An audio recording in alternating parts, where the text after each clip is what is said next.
नमस्कार, मैं गौरी भारती आज कक्षा 8 वसंत भाग 3 पढ़ाने जा रही हूँ। पाठ का नाम है लाख की चूड़ियाँ। लाख एक पदार्थ होता है जिससे चूड़ियाँ बनाई जाती है। कांच की चूड़ियाँ बनती है, प्लास्टिक की भी चूड़ियाँ बनती है और अन्य अन्य धातुओं की भी चूड़ियाँ बनाई जाती है। आज हम जो कहानी लेकर आए हैं वह लाख की चूड़ियों के बारे में है। कामतानाथ जी लाख की चूड़ियों के माध्यम से इस कहानी में बताना चाहते हैं कि गांव-गांव में किस प्रकार लोगों का शहरीकरण हो गया है।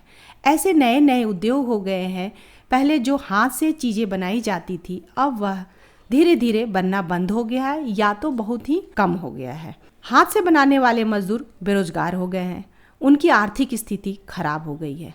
लाख की चूड़ियाँ पाठ में भी यही दिखाया गया है कि किस प्रकार लाख से चूड़ियाँ बनाने वाला कारीगर का धीरे धीरे रोजगार कैसे बंद हो जाता है और कारीगर की व्यथा या दर्द लेखक से छुप नहीं पाती है। कामतानाथ जी का जन्म 22 सितंबर 1935 में लखनऊ में हुआ था। वे हिंदी के लेखक थे। उन्हें उत्तर प्रदेश हिंदी संस्थान ने साहित्य भूषण पुरस्कार से सम्मानित किया था। उन्हें पहल सम्मान मध्य प्रदेश साहित्य परिषद की ओर से, मुक्ति बोध पुरस्कार उत्तर प्रदेश हिंदी संस्थान की ओर से, यशपाल पुरस्कार, साहित्य भूषण तथा महात्मा गांधी सम्मान प्राप्त हो चुका है और इनकी मृत्यु 7 दिसंबर 2012 में हो गई। तो चलिए पाठ को पढ़ते हैं। लाख की चूड़ियाँ कामतानाथ की प्रसिद्ध कहानी है जिसमें लेखक ने शहरीकरण और औद्योगिक विकास से गांव के कुटीर उद्योगों की पीड़ा का वर्णन किया है।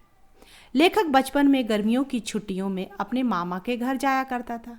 उन्हें मामा के गांव में सबसे ज़्यादा बदलू मामा अच्छे लगते थे। अन्य बच्चों की तरह वह भी उसे बदलू काका कहकर पुकारते थे। बदलू जाति के मनिहार थे। मनिहार चूड़ी बनाने वालों को कहा जाता है, जिसकी पुश्तैनी पेशा चूड़ियाँ बनाने का था। बदलू का मकान ऊंचे पर बना था। मकान के सामने एक पुराना नीम का पेड़ था। उसी के नीचे बैठकर बदलू अपना काम किया करता था। बगल में भट्टी दहकती रहती जिसमें पिघलाकर लाख के सलाख के समान पतला कर चूड़ी का आकार दिया करता था।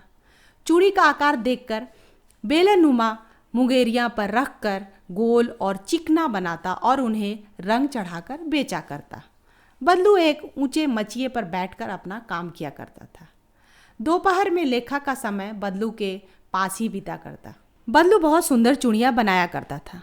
उसकी बनाई हुई चूड़ियों की खपत भी बहुत थी। गांव की सभी स्त्रियां उसकी बनाई हुई चूड़ियाँ पहनती तथा पास वाले गांव में भी उसकी अच्छी मांग थी। बदलू स्वभाव से तो सीधा था, लेकिन शादी ब्याह के अवसर पर जिद पकड़ लेता। कपड़े, अनाज, पगड़ी और रुपए लेकर ही छोड़ता। बदलू कांच की चूड़ियाँ देखकर चिढ़ जाता और 2-4 बातें सुना ही देता। बदलू लेखक की अच्छी खातिरदारी करता। गाय का दूध और आम के फसल के समय वह आम खिलाता। लेखक को लाख की 1-2 गोलियां भी दे देता। लेखक कुछ वर्षों तक मामा के गांव नहीं गया। उसके पिता की बदली किसी अन्य शहर में हो गई। लेखक 8-10 वर्षों के बाद मामा के गांव गया। मामा के गांव में सभी औरतों की कलाइयों पर कांच की चूड़ियों को देखा।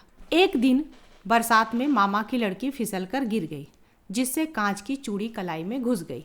लेखक को मरहम पट्टी करानी पड़ी। सहसा उसे बदलू मामा की याद आ गई।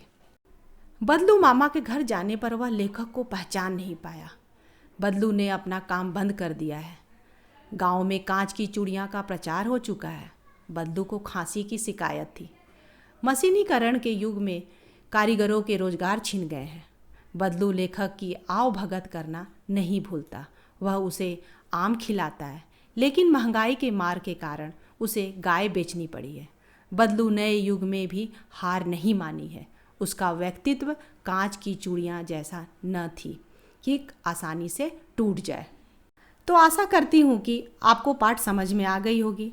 अगर कोई समस्या हो तो आप कमेंट करके पूछ सकते हैं। धन्यवाद।